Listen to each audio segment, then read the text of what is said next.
lancar, berhasil apa yang ditargetkan. Alright, mari kita siapkan hati kita. Let's prepare our heart this morning, so we can start our service this morning. Kita akan mempersiapkan untuk kebaktian kita pada pagi hari ini.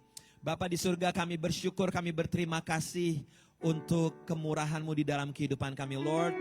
We are so grateful, Lord Jesus, for your favor, for your faithfulness in our life. Dan pagi ini kami mau mengucapkan syukur atas kematian-Mu, atas kebangkitan-Mu. Also this morning we want to give thanks to you, Lord Jesus, for your sacrifice died on the cross. And on the third day, you resurrect and you redeem our sin. Terima kasih Tuhan Yesus. Thank you Lord Jesus. Kasih yang terindah,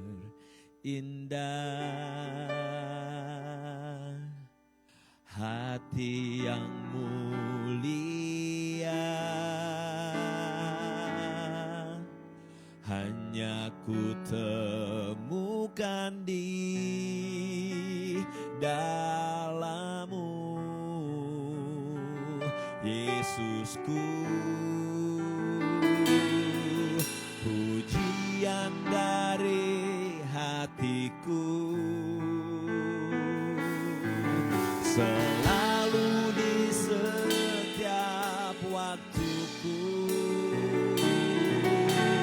Tiada pernah berubah kasih-Mu.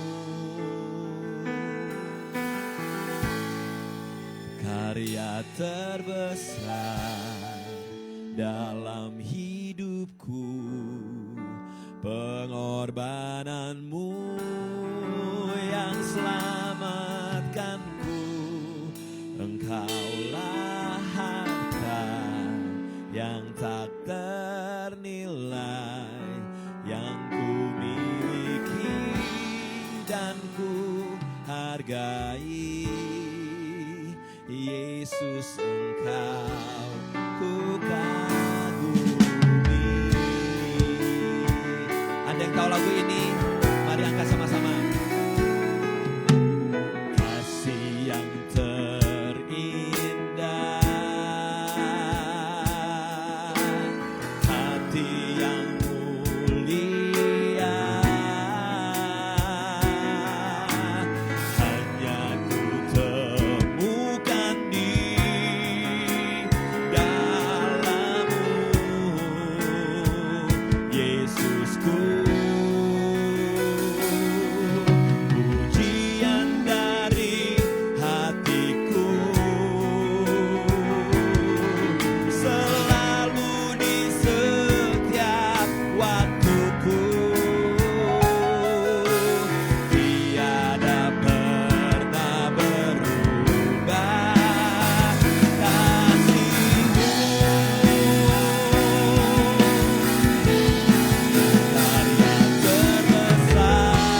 Karya terbesar dalam hidupku, pengorbanan-Mu yang selamatkanku.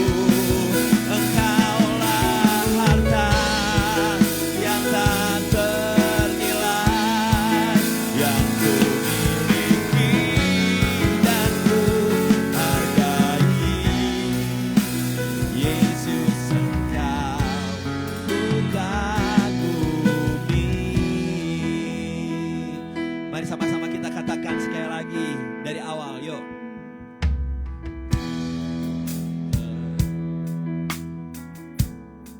Hati yang mulia,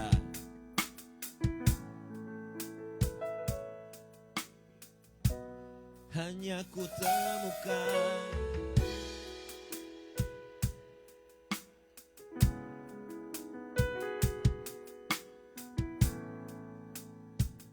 Yesusku.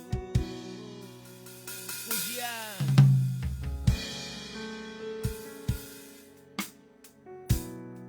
selalu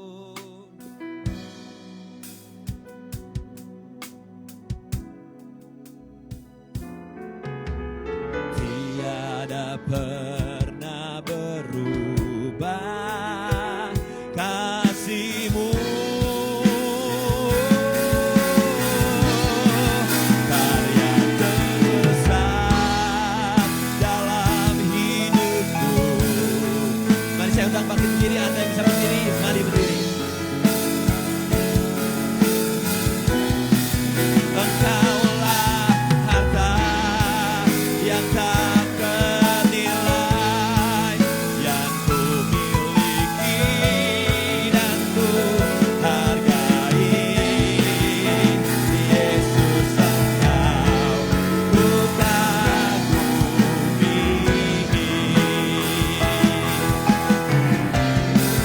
Karya terbesar dalam hidupku, pengorbananmu yang selamatkanku. Engkaulah harta yang tak ternilai yang ku miliki dan ku hargai. Yesus, Engkau ku kagumi. Sekali lagi gereja Tuhan, one more time, katakan karya terbesar. Karya terbesar dalam hidupku, pengorbananmu yang selamatkanku. Engkaulah harta yang tak ternilai yang ku miliki dan ku hargai. Yesus, Engkau ku kagumi. Yesus, Engkau ku kagumi. Yesus, Engkau ku kagumi. Terima kasih Tuhan untuk pengorbanan-Mu, untuk keselamatan kami. Lord Jesus, thank you for your sacrifice that save our life. Pagi ini kami mau datang dengan hati yang terbuka. This morning we want to come with an open heart. Kami mau Tuhan mengangkat suara kami, mengangkat hati kami, mengangkat tangan kami Tuhan, memuji Engkau Tuhan yang hidup. This morning we want to lift up our hands, our heart, our voice, and we believe Lord Jesus, you are the only living God, dan Engkau ada di tengah-tengah kami, dan that you are here in the middle of us, dan kami siap untuk memuji Engkau. We are ready to praise you in Jesus mighty name. Dalam nama Yesus, yang percaya sama-sama katakan. Amin. Yang sama-sama percaya katakan haleluya. Good morning TTC. Good morning. Gak kerasa kita sudah di akhir bulan November, besok sudah bulan Desember. Musim-musim sudah berganti, tapi kita percaya kalau Tuhan kita tetap sama dari dulu, sekarang sampai selama-lamanya. Amin saudaraku. Siap memuji Tuhan pagi ini? Are we ready to praise the Lord this morning? Siapa yang siap memuji Tuhan pagi ini? Kita mau bawa pujian ke tangannya Dia. Let's clap our hands together.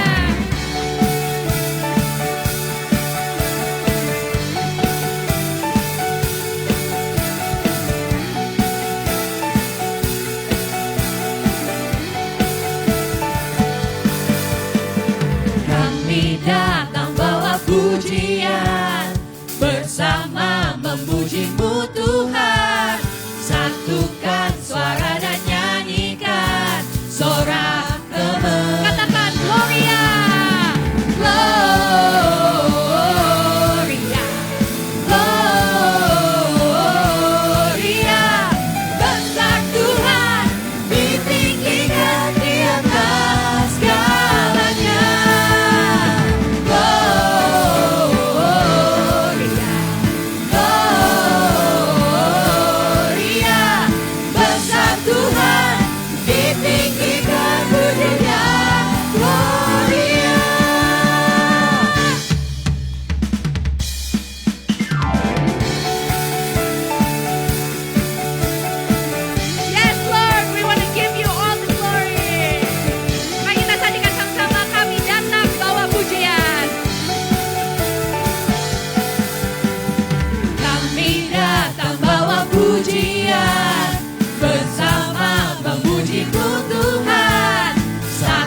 Satukan suara dan nyanyikan sorak kemenangan. Satukan suara kita nyanyikan sekali lagi.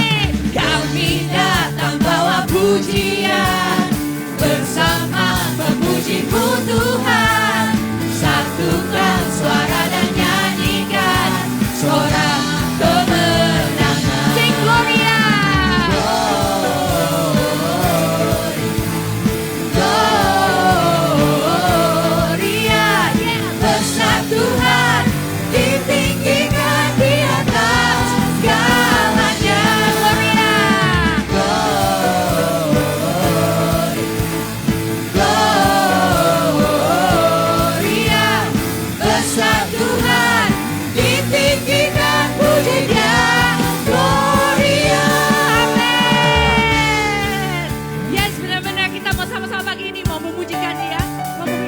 Kehormatan, semua ketinggian hanya punya Dia ya Tuhan. Mari kita nyanyikan sama-sama ya saudaraku. Let's sing it together. We give you glory, we give you honor, we give you praise for all that you are. We give you glory, we give you honor, we give you praise. Gloria, we give you glory, we give you honor, we give you praise for all that you are. We give you glory, we give you honor, we give you praise. Gloria, we give you glory, we give you honor, we give you praise for all that you are. We give you glory, we give you honor, we give you praise. Gloria,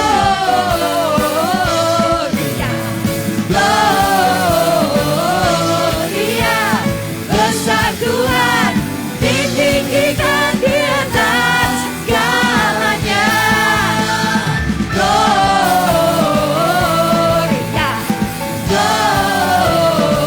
Gloria, besar Tuhan, ditinggikan dirinya.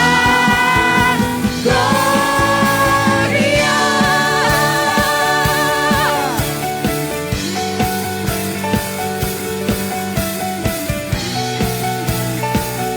Katakan sama-sama. Gloria. Amin. Masih siap memuji Tuhan pagi ini? Masih siap memuji Tuhan pagi ini? Give a high five to your neighbor. Katakan. Give a high five to your neighbor. Katakan.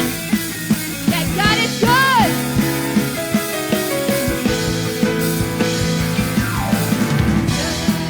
Indahnya pelangi, secerahnya mentari, namun Kau yang terindah. Katakan, hanya Kau.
sungguh nyata. Nyata kasih-Mu di sepanjang hidupku, segenap hatiku hanyalah untuk-Mu. One last time, sing it with our hearts. Sungguh nyata kasih-Mu di sepanjang hidupku, dengan darah-Mu Kau tebus dosaku. Sungguh nyata kasih-Mu di sepanjang hidupku, segenap hatiku hanyalah untuk-Mu. Segenap hatiku hanyalah untuk-Mu. Segenap hatiku hanyalah untuk-Mu. Oh, haleluya. Yes, amin, amin. Anda boleh duduk di dalam hadirat Tuhan. You may be seated in God's presence. Yes, benar. Kita benar-benar bisa merasakan kalau kasih Tuhan itu sungguh nyata di dalam kehidupan kami. Kemarin kita habis ngerayain Thanksgiving sama-sama. Kita habis ngerayain Thanksgiving, di mana kita bisa benar-benar merefleksikan gitu dalam 1 tahun ini betapa baiknya Tuhan itu sama kita semua.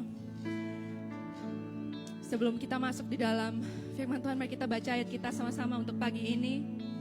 Dari Mazmur 34 ayat 9. Mari kita baca-baca sama-sama di dalam bahasa Indonesia terus nanti bahasa Inggris. 1, 2, 3. Kecaplah dan lihatlah betapa baiknya Tuhan itu. Berbahagialah orang yang berlindung padanya. Terus kalau dalam bahasa Inggris in English, taste and see that the Lord is good. Oh, the joys of those who take refuge in Him. Tema kita pada bulan ini adalah untuk menjadi saksi hidup. Dan kita menjadi saksi hidup akan kebaikan Tuhan di dalam kehidupan kita. Di mana kita bisa merasakan, kita bisa melihat dan bersuka cita di dalam semua kebaikannya. Dear Lord, we just want to come to you with a grateful heart. Ya Tuhan, kami mau datang ya Tuhan dengan hati yang penuh dengan sukacita akan semua kebaikan-Mu.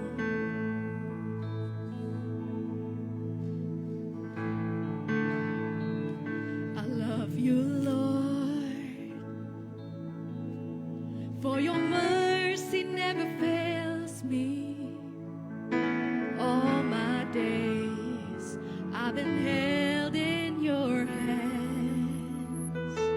From the moment that I wake up until I lay my head, I will sing of the goodness of God.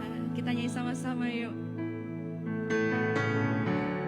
All my life you have been faithful.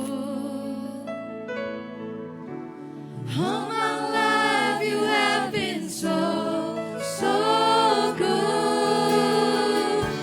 With every breath that I am able, I will sing of the goodness of God. Yes, Lord. Thank you, Jesus.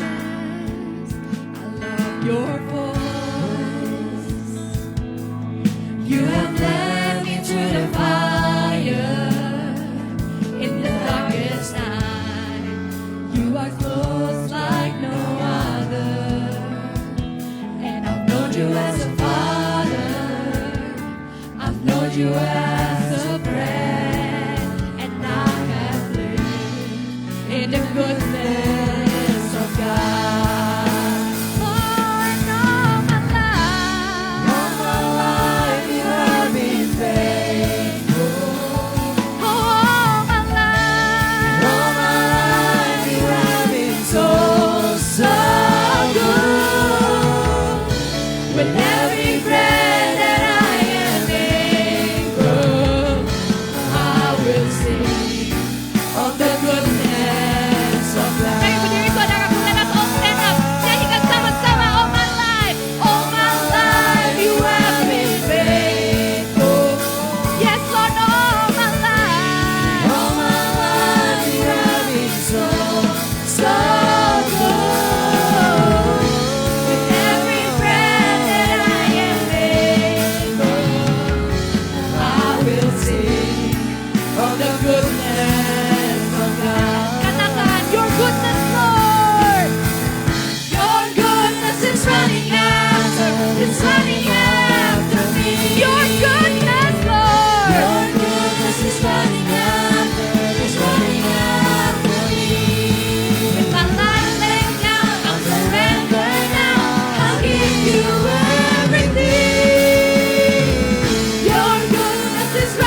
of the goodness. Sekali lagi yuk kita nyanyikan all my life.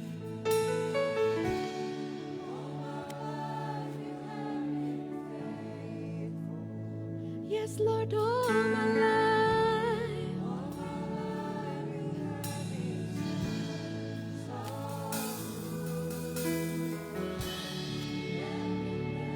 That I am able, I will sing of the goodness of God. I will sing of the goodness of God.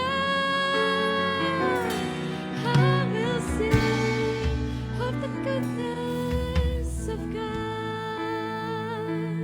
Ya Tuhan, kami mau terus menyanyikan kebaikan-Mu, menyaksikan kebesaran-Mu. Apapun masalah yang ada di dalam kehidupan kami Tuhan, kami tahu Engkau terus baik Tuhan, tetap baik Tuhan untuk selama-lamanya. Engkau terus pegang tangan kami, kebaikan-Mu terus mengejar kami Tuhan. Oh, dan kita terus mau datang kepada Engkau Tuhan hanya dengan hati yang penuh dengan ucapan syukur.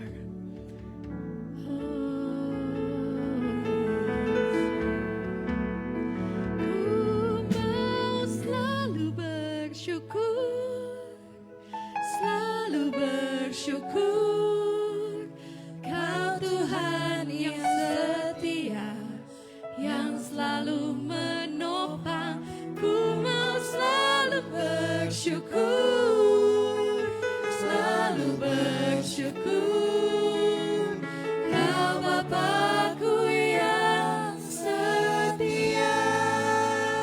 Ku mau selalu bersyukur, selalu bersyukur. Kau Tuhan yang setia, yang selalu menopang. Ku mau selalu bersyukur, selalu bersyukur. Kau Bapa-Ku yang setia, dan ku mau selalu bersyukur, selalu bersyukur. Kau Tuhan yang setia, yang selalu menopang. Ku mau selalu bersyukur, selalu bersyukur. Kau Bapa-Ku yang setia. Katakan ku mau selalu. Ku mau selalu bersyukur, selalu bersyukur.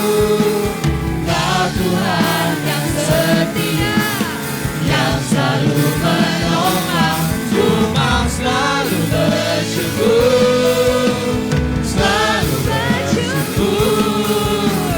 Kau Bapa-Ku yang setia. Katakan sekali lagi saudara. Ku mau selalu. Amin. Terima kasih Tuhan Yesus. Yang selalu menopang. Amin Tuhan. Thank you Lord.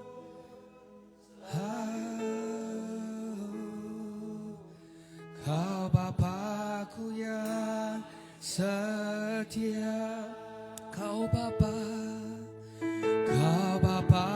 yang setia.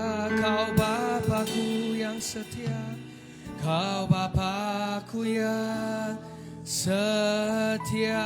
Amin. Beri kemuliaan buat Tuhan kita, Bapa yang setia, Bapa yang selalu menolong kita. Terima kasih Tuhan. Terima kasih Yesus. Terpujilah namamu Tuhan. Thank you Lord. Terima kasih Tuhan. Terima kasih untuk persekutuan yang luar biasa, yang indah ini Tuhan. Terima kasih kalau Engkau membawa kami di tempat ini pagi hari ini untuk memuji menyembah-Mu Tuhan, untuk menyambut berkat firman Tuhan. Terpujilah nama Tuhan. Berbicaralah buat jemaat-Mu di tempat ini pagi hari ini Tuhan. Mengubahkan seluruh kehidupan anak-anak-Mu di tempat ini. Sehingga pada saat kami keluar dari tempat ini, kami menjadi pribadi yang berubah, berbeda, yang semakin serupa dengan Tuhan. Terpujilah namamu Tuhan Yesus, kekal selama-lamanya mulai hari ini sampai Maranatha. Terpujilah nama Tuhan. Umat yang percaya katakan Amin. amin. Silakan duduk saudara. Terima kasih buat para pelayan Tuhan yang melayani. Untuk jemaat Tuhan yang ada di rumah, kami menyambut selamat pagi dan Tuhan Yesus memberkati juga buat saudara-saudara yang di rumah. Alright, pagi hari ini saudara ada beberapa pengumuman sebelum kita masuk kepada firman Tuhan.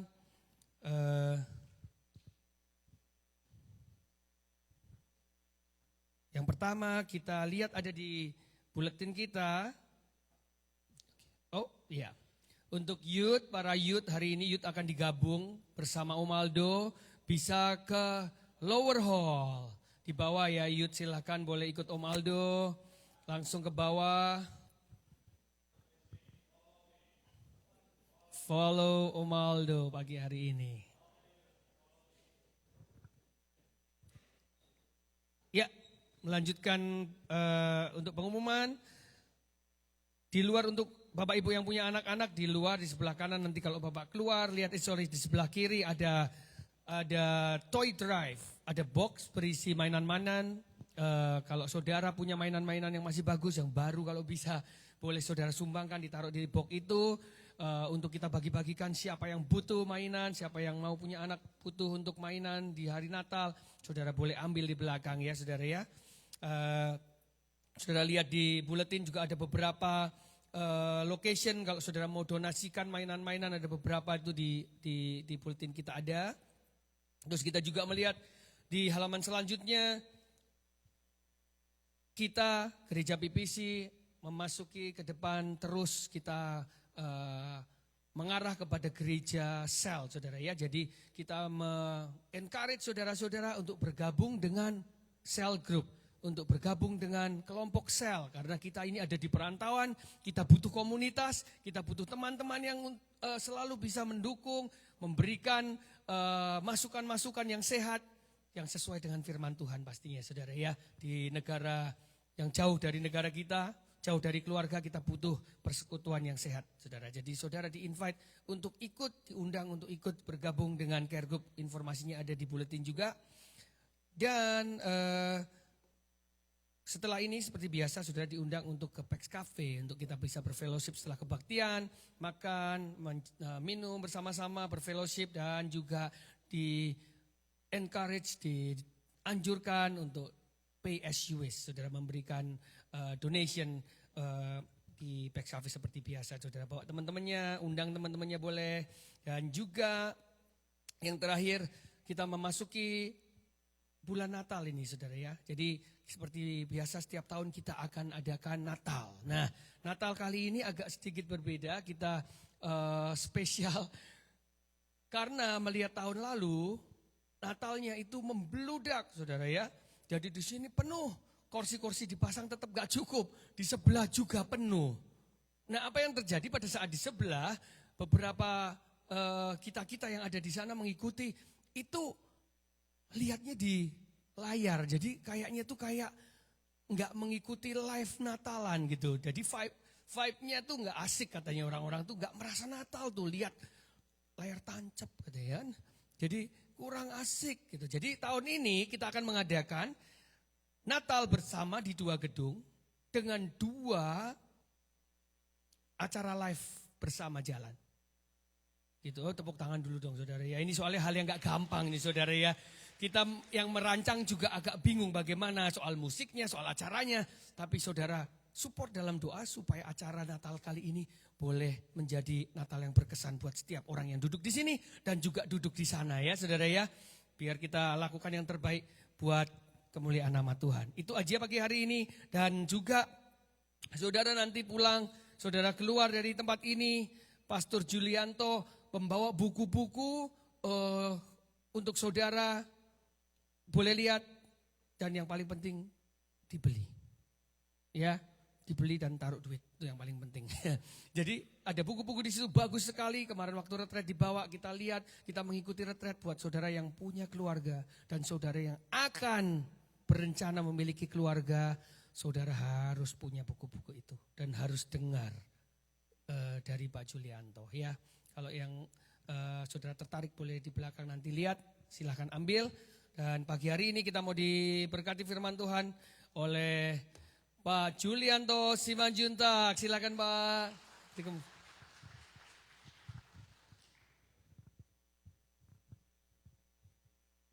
Tepuk tangan sekali lagi saudara-saudara. Terima kasih. Selamat pagi dan selamat hari Minggu. Kesempatan yang sangat istimewa bisa sharing dengan saudara di gereja ini. Ini kedua kali kami ke Philadelphia, 5 kali ke US. Saya senang ketemu sahabat lama saya, Pendeta Yosin dan Ibu, ya, datang dari Indonesia, sahabat lama kami. Kemarin siapa yang ikut retreat, boleh angkat tangannya supaya saya tahu berapa yang ikut acara retreat kemarin. Ya, lumayan 40% ya. Ya, pertama-tama saya mohon maaf dulu karena ini bukan kebaktian duka ya. Tapi temanya mempersiapkan kematian. Karena tema ini jarang disampaikan dalam acara ibadah minggu di gereja.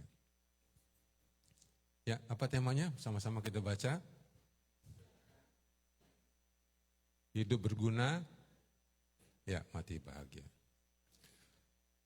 Saudara, apa sih rasanya mati? Ada yang pernah mati? Mungkin turun lagi ya, batal gitu. Tapi mertua saya pernah ditanya menjelang kematiannya. Dia meninggal 60 tahun, ayah mertua saya meninggal 77 tahun.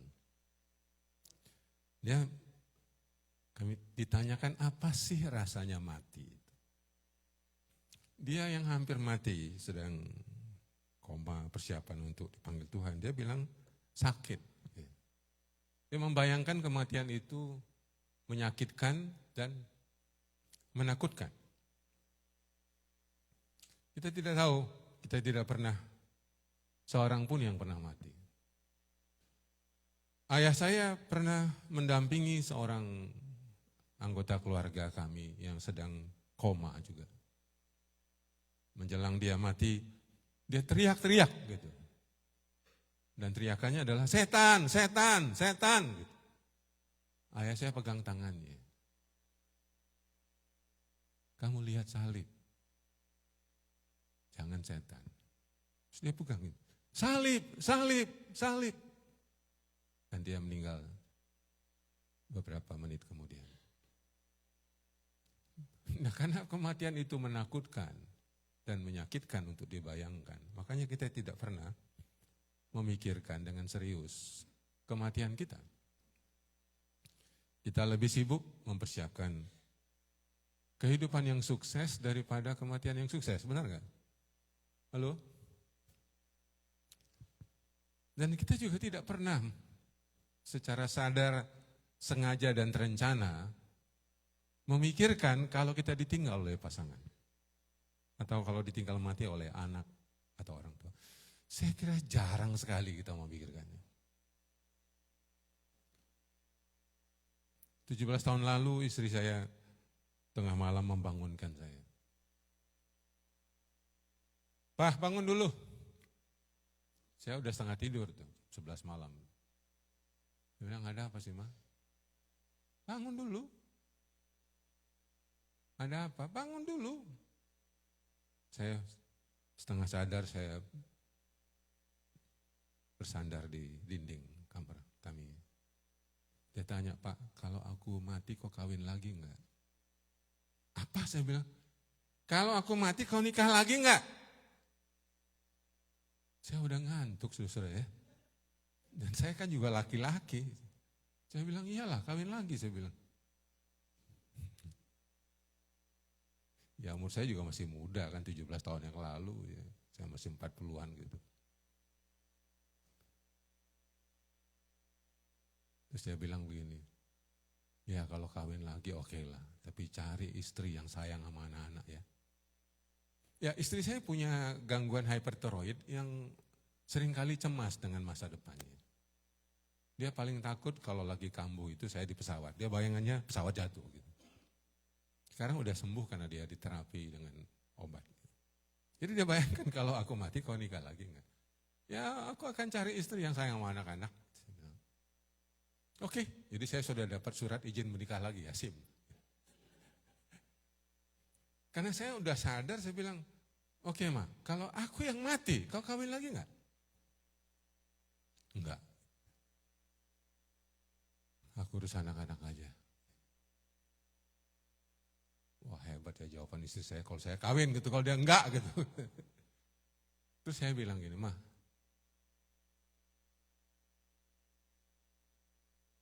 coba kau tenang dulu. Kenapa? Mau ku bayangkan dulu kau mati, gue bilang. Jadi saya tutup mata, gitu. Saya bayangkan dia di peti mati, di rumah duka. Saya tutup mata betul-betul. Dan saya tiba-tiba nangis. Saya bilang, Ma, gak siap aku, janganlah kau mati dulu. Terus kami tidur. Sebenarnya kita tidak pernah melakukan percakapan persiapan mati. Kita percakapannya persiapan bisnis, ya kan? Persiapan libur, semuanya persiapan sukses. Siapa dari kita yang dengan sadar dan terencana benar-benar memikirkan kematian yang sukses? Kita sibuk sekolah, kuliah untuk kehidupan yang sukses. Kita sibuk bisnis dan dagang, bekerja untuk kehidupan yang sukses. Itu normal sekali, itu biasa. Tapi orang yang luar biasa adalah juga memikirkan kematian yang sukses. Alkitab bicara tentang kematian. Ada satu paradoks yang kita lihat sehari-hari. Kalau saudara lihat orang mati, ya, justru lebih berguna daripada orang yang hidup. Saudara lihat nggak? Saya berapa hari lalu lewat kuburan di Jakarta yang besar sekali kuburannya. Orang mati itu menguntungkan banyak orang hidup. Mulai dari tukang peti mati laku, ya kan? Tukang bunga laku, ya kan? Jual kue laku, sampai tukang parkir laku, yang gali tanah aja dapatkan rezeki dari yang sudah mati. Tukang tenda. Yang hidup, ya iyalah ada orang yang hidup berguna aja enggak sama keluarganya gitu. Bikin susah, hah? Sampai istrinya bilang, kapanlah kau mati? Saya diceritakan teman baik saya, seorang pemilik hotel yang sangat besar di Bali. Saya melayat, teman saya masih muda, istri ini masih baru nikah 5 tahun, suaminya meninggal. Enggak sedih, enggak nangis. Hah? Saya lihat, kok enggak sedih ya? Ya cuma tunduk aja gini. Matanya lirik sana, lirik sini. Waktu pulang, dia penasaran. Dia cipika-cipiki sambil bilang, kawan, kuat sekali imanmu ya. Kenapa kak? Kau enggak sedih suamimu meninggal. Kalau aku udah meratap aku. Apa dijawabnya? Kak, udah lama aku tunggu kematian suamiku ini kak. Kan kau tahu hidupnya enggak berguna, bikin aku susah. Baguslah dia mati. Ntar malam tanya sama istrimu, mah kau tunggu-tunggu enggak aku mati? Ini cerita nyata, bukan cerita dongeng. Ada orang yang hidup panjang pula umurnya, tapi tak ada gunanya, kecuali cuma kasih nafkah aja. Itu aja.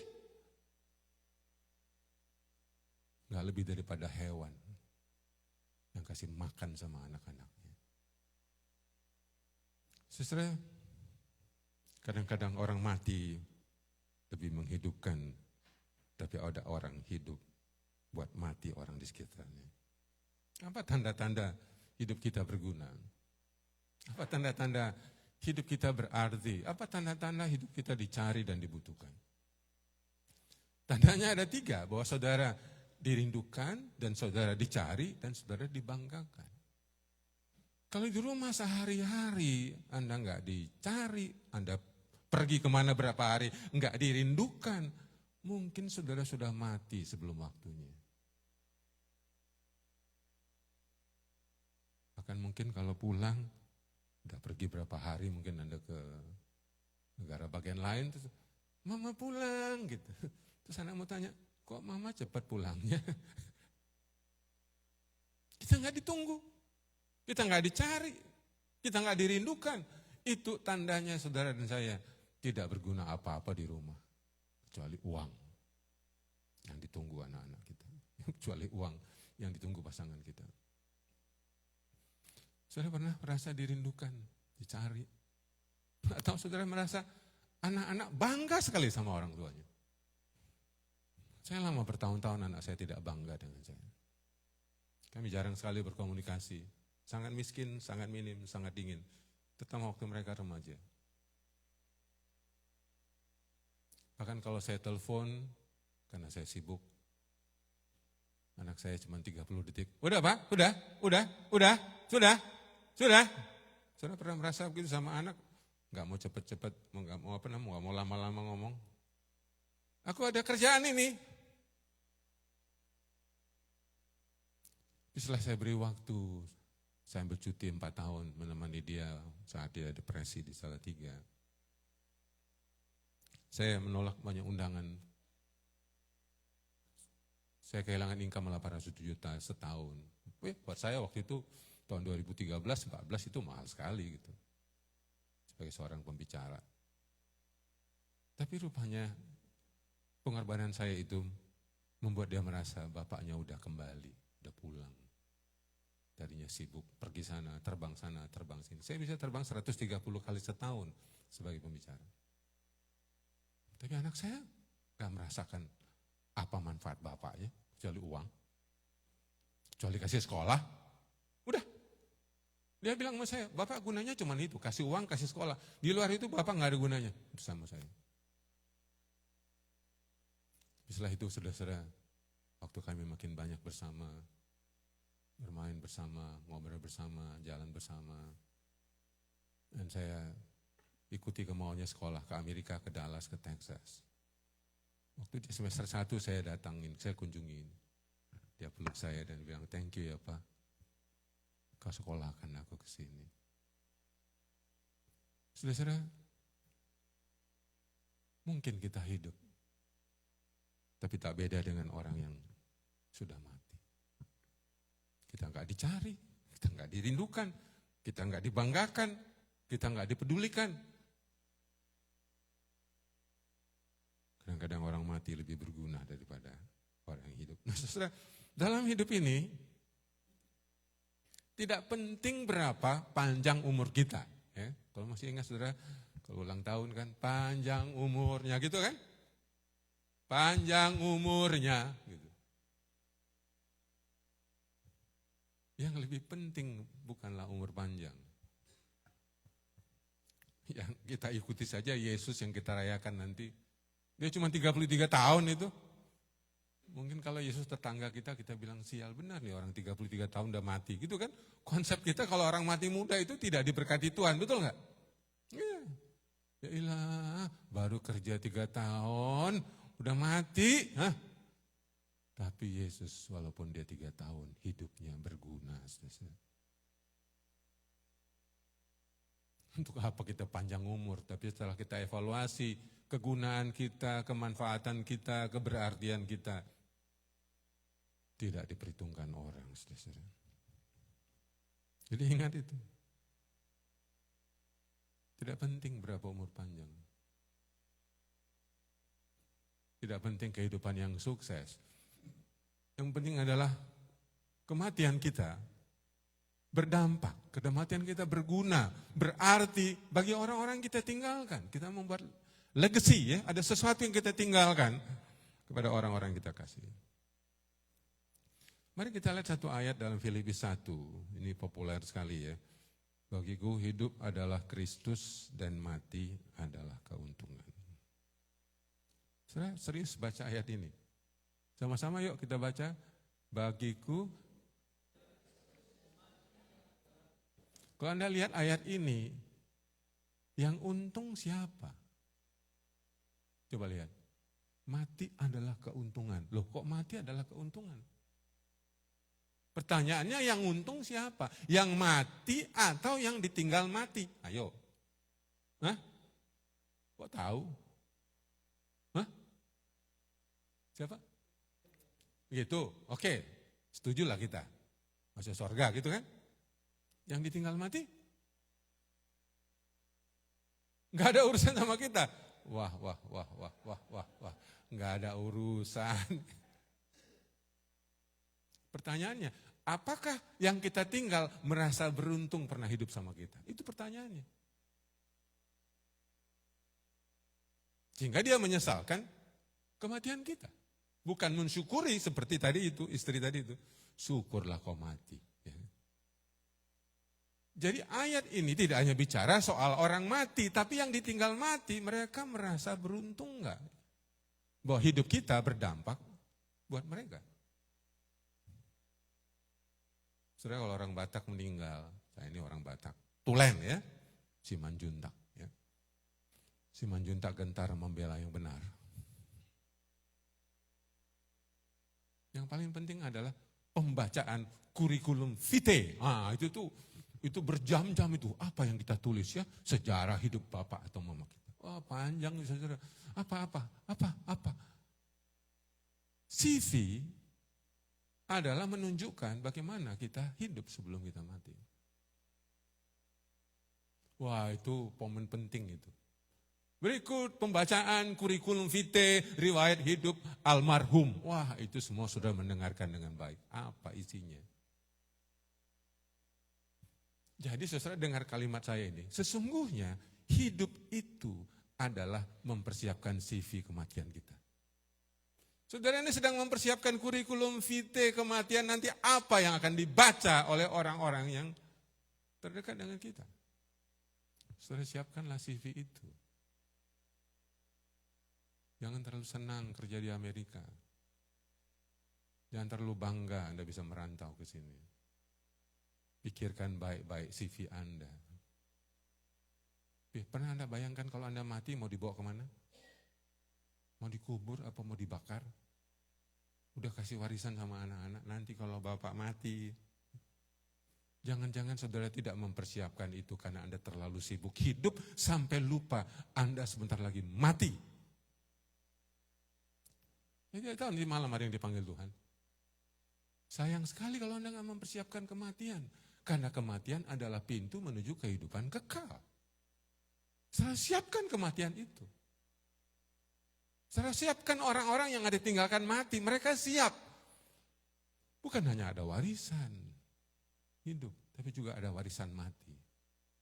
Yaitu nilai-nilai, cita-cita, keyakinan, iman, tradisi keluarga yang luhur, kebiasaan-kebiasaan keluarga. Apa yang kita mau wariskan? Sedih banget almarhum meninggal dengan mewariskan uang $10.000, satu rumah, satu mobil. Itu saja. Ya lebih baik daripada meninggalkan hutang ya, tapi ya saudara bisa membayangkan kalau kurikulum vitae Anda cuma warisan-warisan bersifat materi itu. Sebagai siapa kita dikenal? Di sekolah counseling LK3 yang saya pimpin, ini disebut dengan memiliki cita-cita kematian. Setiap kita perlu memiliki cita-cita kematian. Apa yang kita capai sebelum kita mati? Sudah punya cita-cita kematian?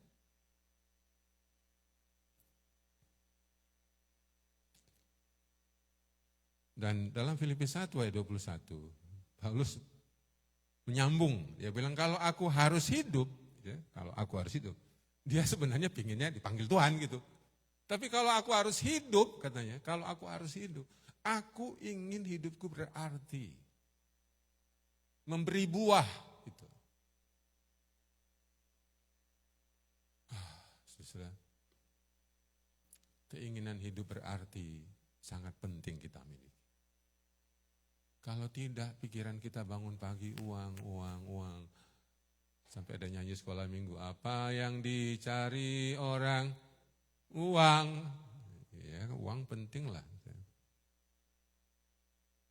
Tapi apakah hidup kita bermakna, bermanfaat, berguna, berarti, dibutuhkan oleh orang-orang di sekitar kita itu jauh lebih penting daripada materi yang kita kumpulkan.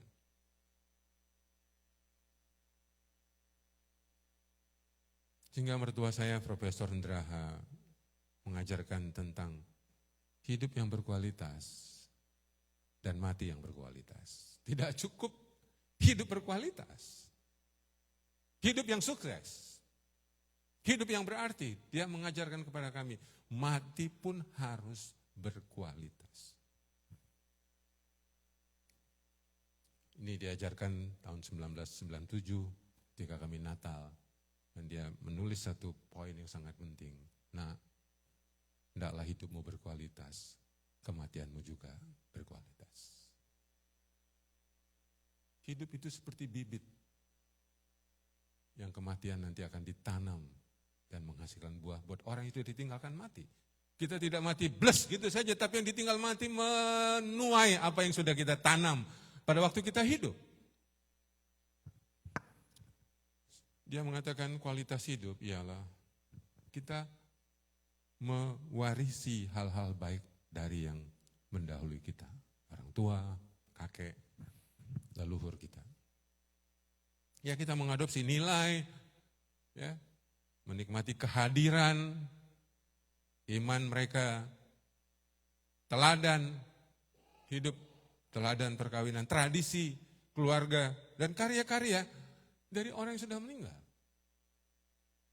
Ibrani 11 mencatat, para saksi iman yang mewariskan begitu banyak iman, kerja keras, pengorbanan, martir, dicatat dengan baik dalam Ibrani pasal 11. Nah, saudara, nanti kalau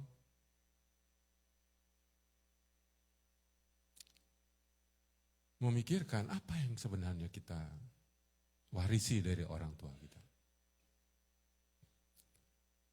Ayah mertua saya jauh lebih daripada seorang ayah. Dia seorang pendidik, seorang guru besar di bidang pemerintahan. Dan dia begitu banyak mewariskan, baik bagaimana membangun cita-cita, baik bagaimana dia membangun sekolah, dia pendiri beberapa sekolah, termasuk IIP, sekolah camat di Indonesia. Dan bagaimana dia mewariskan 57 buku yang dia tulis selama hidupnya. Dia bekerja sama dengan begitu banyak sekolah universitas di seluruh Indonesia. Waktu dia meninggal dan CV-nya dibacakan, saya mendapatkan begitu banyak warisan dari ayah mertua saya. Saya juga banyak mendapat warisan iman dari ibu mertua saya yang adalah seorang penginjil. Ayah mertua saya seorang pendidik. Itu artinya kualitas hidup. Kita mewarisi sesuatu yang baik dari orang yang sudah meninggal. Ayah saya, warisan terbaik adalah dia menjual sepeda motornya supaya saya bisa merantau ke Jawa untuk kuliah, karena dia tidak punya uang, dia hanya bisa jual sepeda motor, lalu dia naik angkot, naik bis ke kantornya dengan pangkat letnan kolonel. Dia bilang, yang penting kau bisa sekolah. Satu kenangan itu membuat sangat berarti. Saya bangga kepada ayah saya. Ibu saya ketika kami jatuh miskin karena ayah saya ketahuan korupsi. Tiap malam dia nyuci 12 sampai jam 1. Berapa potong, Mak? 72 potong. Anaknya 7 laki-laki, semua nggak ada perempuan. 5 tiap pulang mabuk, saudara-saudara, dia nyuci tiap malam. Saya tidak pernah lupa memori, saya lihat mama saya di kamar mandi. Cuci baju kami. Jam 3 dia bangun untuk jualan nasi soto di pasar. Itu sumber semangat yang besar kepada saya sebagai anak untuk memperjuangkan cucu-cucu dari ayah ibu saya. Itu memberi sangat energi, motivasi, semangat. Bahwa ayah ibu saya sudah berkorban untuk saya layak berkorban untuk anak-anak saya. Bukan hanya uang, tapi tadi itu semangat, inspirasi, motivasi, teladan, nilai. Ini yang kita perjuangkan, saudara-saudara. Saya harap saudara tidak didinababokkan hanya karena bisa bekerja di Amerika Serikat. Jadi pesan, tolong ingat negeri kita Indonesia yang sedang berduka sekarang. Yang membutuhkan sekali banyak pemikiran dan bantuan. Lalu apa itu kualitas mati? Ya, kualitas mati adalah kita mewariskan hal-hal baik ke generasi anak-anak kita, cucu-cucu kita. Ada yang mereka terima dari kita ketika kita meninggal. Baik itu warisan, nilai sama, karya, tradisi, nilai, teladan yang anak-anak kita bisa teruskan. Oh ini dulu bapak saya ngajar, oh ini dulu dari mama saya, oh ini dulu dari bapak saya. Kan bagus, saudara. Dia nggak tiap kali, oh ini pendeta saya mengajar, oh ini buku saya mengajar. Apa yang mereka ingat dari bapak ibunya? Waktu bapak ibunya sudah nggak ada, oh ini ajaran bapak saya, oh ini nilai dari ibu saya. Saudara, itu yang disebut dengan kualitas mati. Mati kita berkualitas, bermutu. Sorry ya, ini bukan kebaktian duka ya, maaf ya. Ini kok serius banget lihat saya ini. Halo? Halo? Gak apa-apa kita teruskan? Hah? Kita teruskan ya?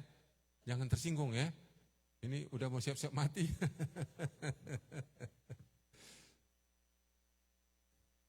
Nah, kita perlu mempersiapkan kematian yang sukses. Ya.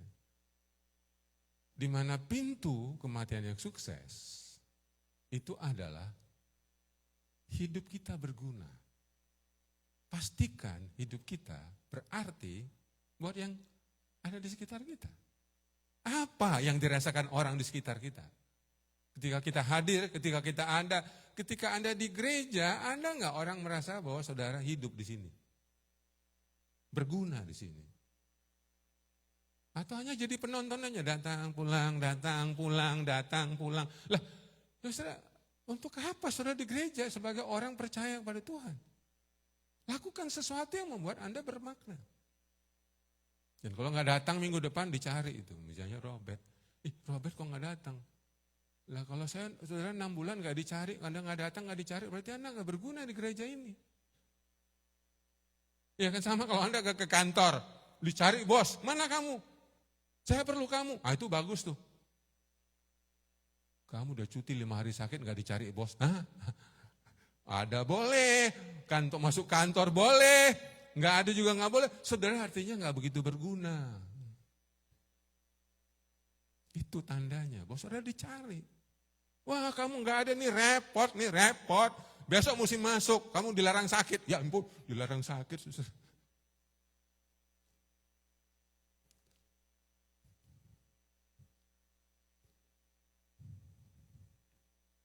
Ya kalau Anda masih punya anak kecil, kalau pulang mamanya, mama langsung dicarinya, mama aku tunggu mama. Bagus itu.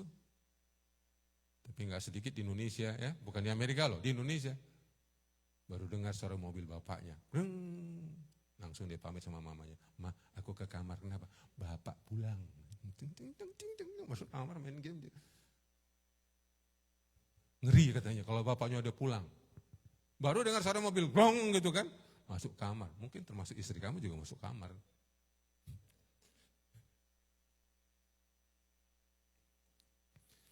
Saudara perlu membangun cita-cita kematian. Ya. Next. Ya. Kami 17 tahun lalu udah membeli kuburan ya di San Diego Hills. Sudah pernah dengar? Di Kerawang itu. Itu zaman itu lagi hits tuh. Orang investasinya tanah kuburan. Dan gak sedikit kami beli 16 kapling. Karena istri saya 7 bersaudara, ya kan, sudah nikah, 7 mantu, lalu ayah ibu mertua. Nggak tahu waktu itu masih murah lah. Jauh itu, 60 kilo dari Karawaci ya. Pulang saya bilang sama anak saya, Joseph, dia masih SMP itu. SMP kelas 3 belum. Apa Pak? Ih, Bapak udah beli kuburan loh ya. Saya bilang, ah Bapak beli kuburan untuk apa? Ya mana tahu nanti Bapak mati. Dia mau pergi, jangan sini dulu. Nanti kalau Bapak meninggal, nggak usah bawa ke kampung. Tanam aja di Sandogel, Bapak udah beli tuh. Ini tandanya. Namanya anak ya, Bapak, enggak ada pesanku. Nanti tolong di batu nisanku kau tulis. Julianto Simanjuntak. Di sini makam seorang konselor. Bapak mau hidup dan mati Bapak sebagai seorang konselor. Catat itu, ingat baik-baik. Iya Pak, udah pergi sana main lagi. Apa cita-cita kematian saudara? Pada waktu saudara dipanggil Tuhan, apa yang saudara mau hasilkan? Ya harus spektakuler seperti saya. Tapi itu cita-cita yang memberi saya semangat, memberi saya harapan, memberi saya daya juang, membuat saya tidak menyerah, membuat saya tidak putus asa. Itulah manfaat dari cita-cita kematian. Karena saya percaya orang yang mempersiapkan kematiannya dengan sungguh-sungguh akan hidup dengan bersungguh-sungguh. Saya ulangi sekali lagi. Orang yang mempersiapkan kematiannya dengan sungguh-sungguh akan hidup dengan bersungguh-sungguh. Yesus berkali-kali bilang sama muridnya, nanti aku akan ditangkap dan diserahkan hari ketiga mati. Ulang-ulang, murid-muridnya nggak ada yang ngerti sampai Yesus ditangkap dan mati. Tapi dia ulang-ulang itu. Yesus mempersiapkan kematian yang sukses. Dia kasih tahu murid-muridnya, nanti kalau aku mati, ya aku akan datang lagi oleh Roh Kudus. Diajar, tapi seorang pun tidak mengerti. Dan saya takut, pagi ini saya khotbahnya juga nggak ngerti ini. Bangunlah cita-cita kematian. Ya bersyukur saya dengan cita-cita menjadi seorang konselor. Puncak karir saya adalah pemerintah memberikan lembaga kami lisensi untuk mensertifikasi profesi baru di Indonesia, namanya adalah konselor. Yang dulu nempel ke gereja, sekarang menjadi lintas agama. Dan banyak orang muslim sekolah di kami. Karena satu-satunya lembaga yang bisa mensertifikasi profesi konselor. Banyak orang dipulihkan lewat sekolah counseling. Nah, nanti siang saya akan cerita di kebaktian yang kedua dengan tema ladang konseling menguning. Ya, waktu saya masih tinggal 13 menit. Saya akan selesaikan dengan baik-baik. Ini adalah atas perintah Pastor Aldo. 10.40 Bapak turun. Oh siap, Pastor.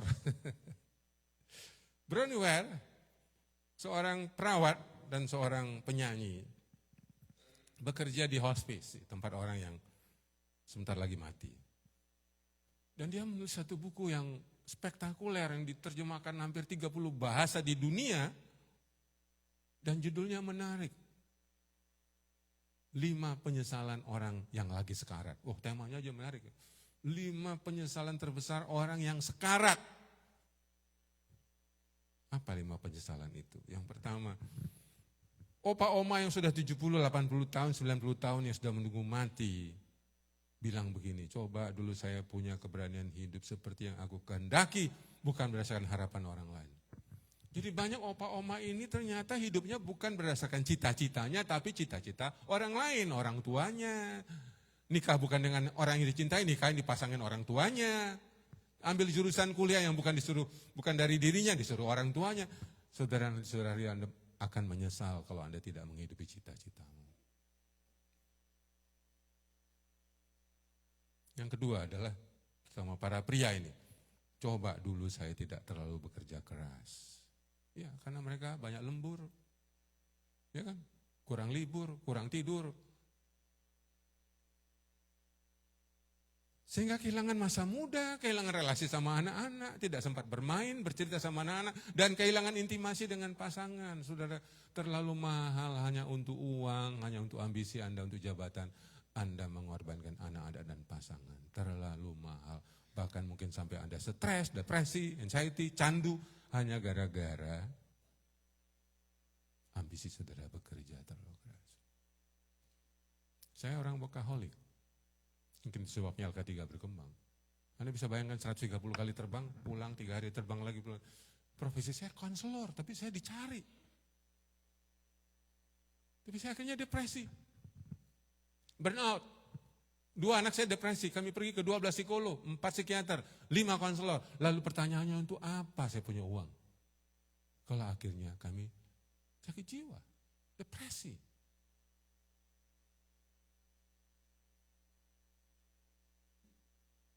Yang ketiga adalah, coba dulu saya punya keberanian menyampaikan perasaanku. Banyak orang menyimpan perasaan negatifnya, kesedihannya, pengalaman aborsinya, pelecehan seksual, diam, gak mau cerita, takut ke konselor. Itu Anda bawa 8 jam tidur, kesedihan 8 jam dibawa tidur, kekecewaan 8 jam dibawa tidur, kemarin dibawa tidur. Lah gimana Anda gak kena psikosomatik? Gimana Anda gak depresi? Perasaan negatif itu disimpan, ditabung, disimpan, deposito. Lah kami ini konselor akhirnya kan dapat klien-klien yang sudah stadium 4. Sudah mau bunuh diri, sudah mau cerai, ya kan? Sudah nggak ngomong sama anak. Lah, ini minimal butuh 2-3 tahun ini.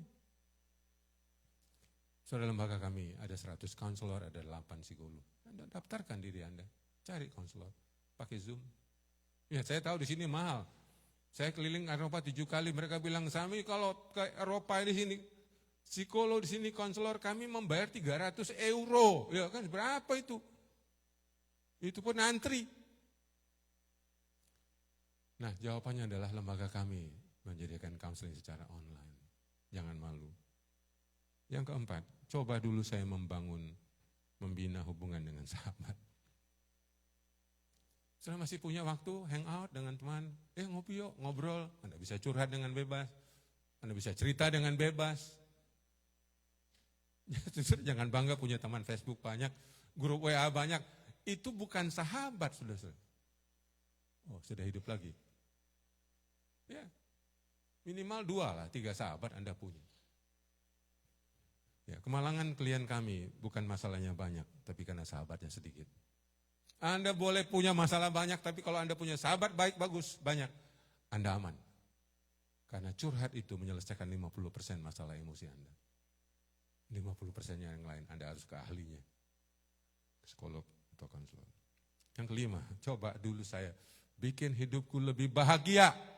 Dan mereka ngaku, opa-oma ini ngaku bahwa selama ini kami cuma pura-pura bahagia. Atau kalau di gereja pura-pura shalom gitu, padahal enggak shalom. Shalom, kalau Anda lagi jengkel, lagi marah, mengucapnya shalom, kelihatan shalom, mukanya muncungnya ya shalom. Untuk apa berpura-pura? Tanya kabar baik. Wah di Jakarta itu luar biasa, katanya gitu kan, padahal luar biasa susahnya, susah. Apa kabar? Luar biasa, padahal luar biasa susahnya. Untuk apa kita bersandiwara? Sayangnya gereja adalah sarang orang bersandiwara. Kita stop lah itu. Ya kalau ada teman Anda tanya gimana kabar baik, lagi susah nih, doain ya. Kan lagi bagus, Anda didoain. Ya pendeta-pendeta nih, ibu pendeta, cerita-cerita sama jemaat, aku lagi susah, didoain bu pendeta. Kalau nggak cerita, nggak didoain, malah jebol kita ini. Kebanyakan pendeta ini jebol, kenapa? Nggak didoain jemaat. Karena semuanya kabar baik. Ya, justru itu 5 hal yang dikatakan oleh Bronnie Ware, mengingatkan kita perlu menghidupi cita-cita pribadi, bukan orang lain. Yang kedua, jangan terlalu sibuk. Ya, 2 hal rohani yang kita suka lupa. 2 spiritual yang kita suka lupa adalah libur dan tidur. Apa? Iya. Spurgeon mengatakan itu hal spiritual yang sering dilupakan orang Kristen. Libur dan tidur. Asal jangan tidur selamanya aja. Berani berbagi perasaan Anda. Pada teman, profesi konselor atau psikolog. Memelihara persahabatan. Dan terakhir adalah tidak jaim. Jangan pura-pura seolah-olah. Ya. Kita terlalu banyak menggunakan ego sosial daripada ego pribadi yang asli. Nah sebagai penutup, nah syukurlah saya bisa selesai pada waktunya. Saya 2 tahun lalu ke Wittenberg, Jerman. Udah lama saya mengunjungi makamnya Martin Luther karena dia tokoh reformasi ya. Sudah tahu walaupun ratusan tahun lalu dia hidup. karyanya sampai hari ini tetap hidup. Buku-bukunya tetap melegenda. Kenapa saya menjadi penulis buku? Ayah mertua saya mengajarkan, tidak ada makam bagi seorang penulis. Tidak ada kuburan bagi seorang penulis. Dengan menulis kamu ada di mana-mana tanpa kemana-mana. Saya sengaja membawa beberapa, kami menulis 30 buku judul counseling, parenting, dan kesehatan mental. Saya dan istri saya. Kami hidup dari menulis. Jarang orang Indonesia karirnya dari seorang penulis buku. Tuhan berkati kami. Ya, saudara, saya kasih tahu bahwa kalau saudara tidak membeli, kami tidak pernah rugi. Saudaralah yang rugi karena saudara tidak membaca.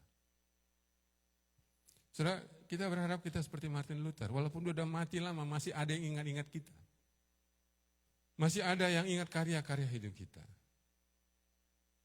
Saya senang sekali. Dan sebentar lagi saya ke Belanda, saya ke Swedia. Kami hampir tiap tahun kami ke Eropa. Kami melihat ada perbedaan orang Indonesia di Eropa dan orang Indonesia di Amerika dan orang Indonesia di Australia. Dinamikanya sangat berbeda. Kenapa orang Indonesia di Eropa banyak berbondong-bondong sekolah konseling di kami? Karena bagi mereka yang penting adalah pernikahan dan keluarga. Mereka nggak pusing dengan karir, mereka nggak pusing dengan uang, mereka pusing dengan perkawinan dan parenting. Itu sebabnya murid-murid kami mengundang kami secara rutin ke Eropa. Dan jangan takut, tahun depan kita buka untuk kelas Amerika secara online. Setiap Jumat malam mulai Agustus. Kemarin di retreat, banyak yang senyum. Saya nggak bilang angkat tangan, banyak yang senyum. Artinya senang sekolah ini khusus Amerika akan diadakan untuk tahun yang akan datang.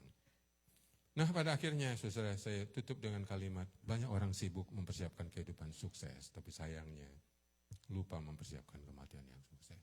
Halo, ayo kita siapkan ya, kematian yang sukses, miliki cita-cita kematian, pikirkan apa yang kita mau wariskan. Dan orang yang mempersiapkan kematiannya dengan sungguh-sungguh, akan hidup dengan bersungguh-sungguh. Daya juang Anda akan lebih tinggi, Anda tidak akan mudah menyerah, tidak mudah putus asa, tidak mudah patah hati, tawar hati, karena saudara tahu untuk apa saudara hidup dan untuk apa saudara mati. Daya juangmu akan sangat besar. Tidak mudah menyerah, tidak mudah putus asa, tidak mudah juga kecewa. Hidup kita terlalu berarti untuk disia-siakan dengan perasaan kecewa, perasaan sedih, perasaan marah. Saudara, hidupmu terlalu berguna untuk disia-siakan untuk hanya menyesali meratapi nasib. Dan hidup kita sesungguhnya mempersiapkan kurikulum vitae yang akan dibaca saat kita meninggal. Kita semua sedang menuju gerbang kematian. Sadar atau tidak, suka apa tidak, siapkanlah cita-cita kematianmu dengan jelas. Seperti saya. Saya akan mati sebagai seorang konselor. Indonesia akan ada satu pusat konseling di setiap kota. Konselor secara merata di tanah air. Itu cita-cita kematian saya. Saudara, jadi akhirnya saya menyampaikan tahun depan next akan ada hilang, pakai yang lama punya ya. Saya udah kirim sama Pastor Aldo, akan ada dibuka pendidikan profesi konselor nasional ya selama 2 tahun, tapi setiap minggu saja kuliahnya secara online.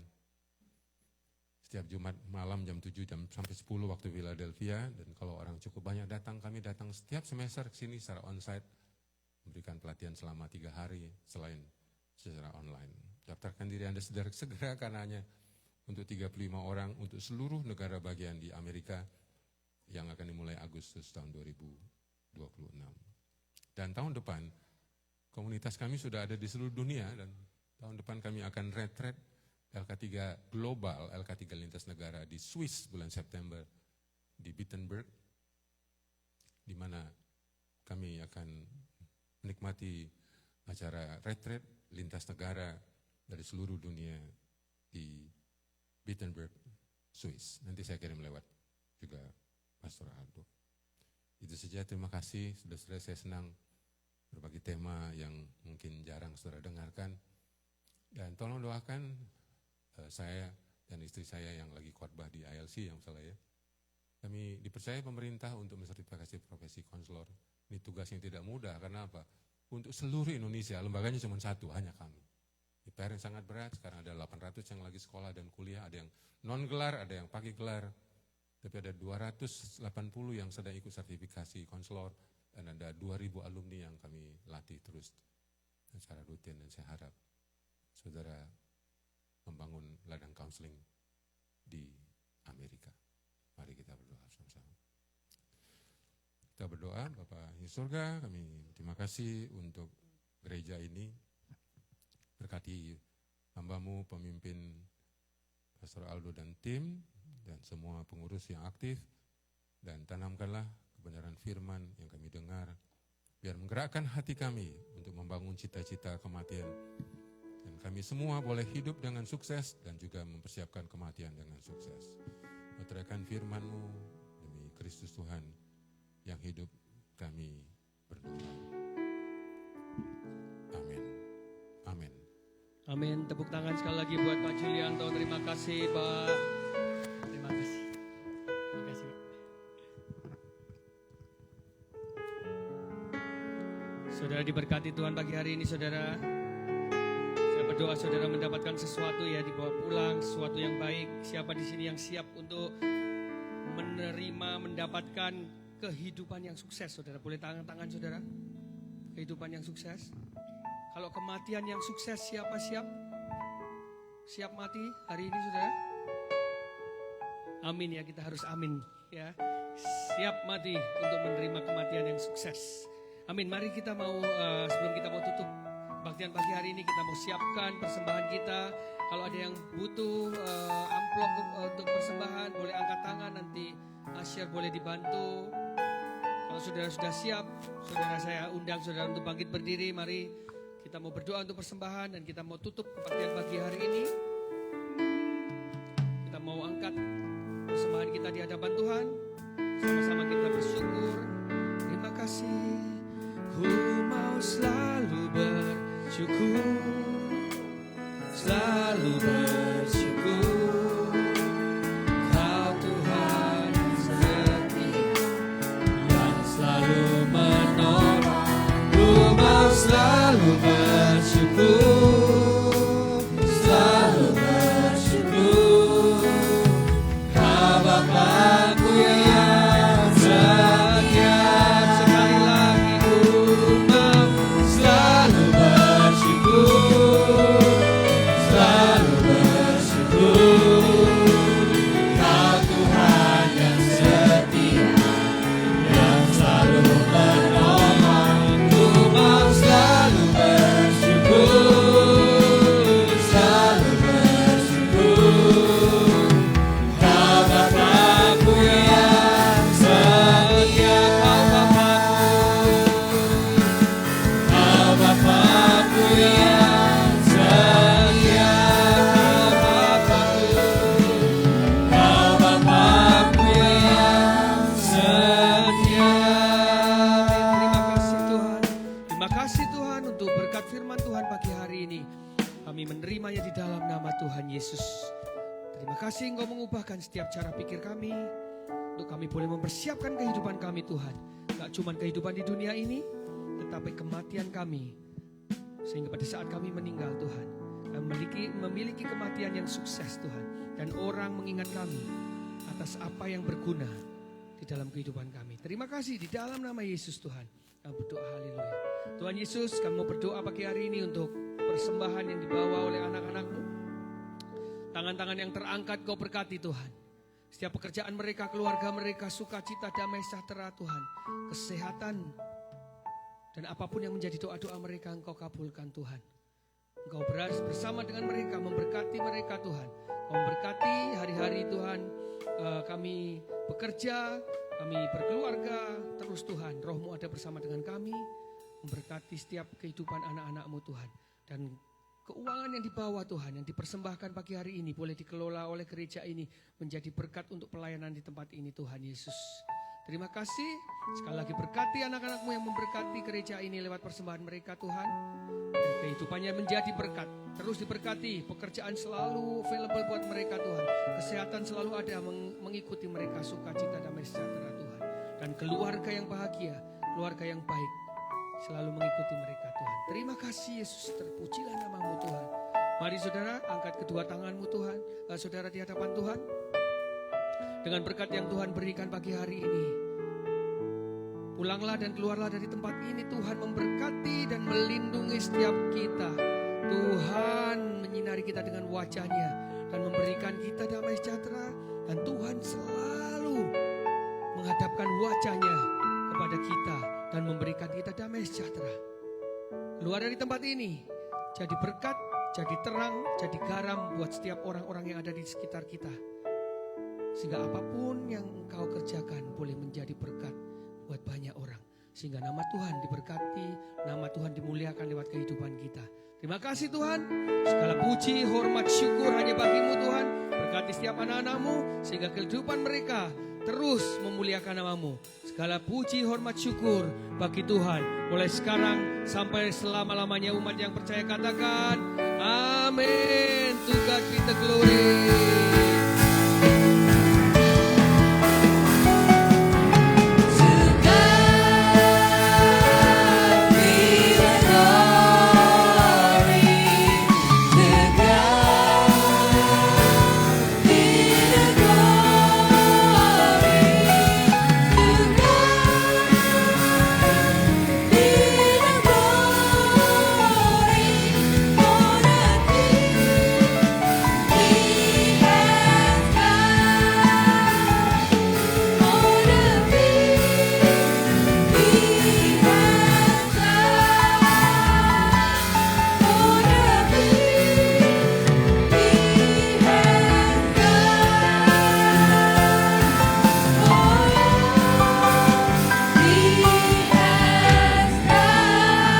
Happy Sunday. We'll see you all next week. Untuk Sunday School Parents, ada latihan buat Christmas di Upper Hall.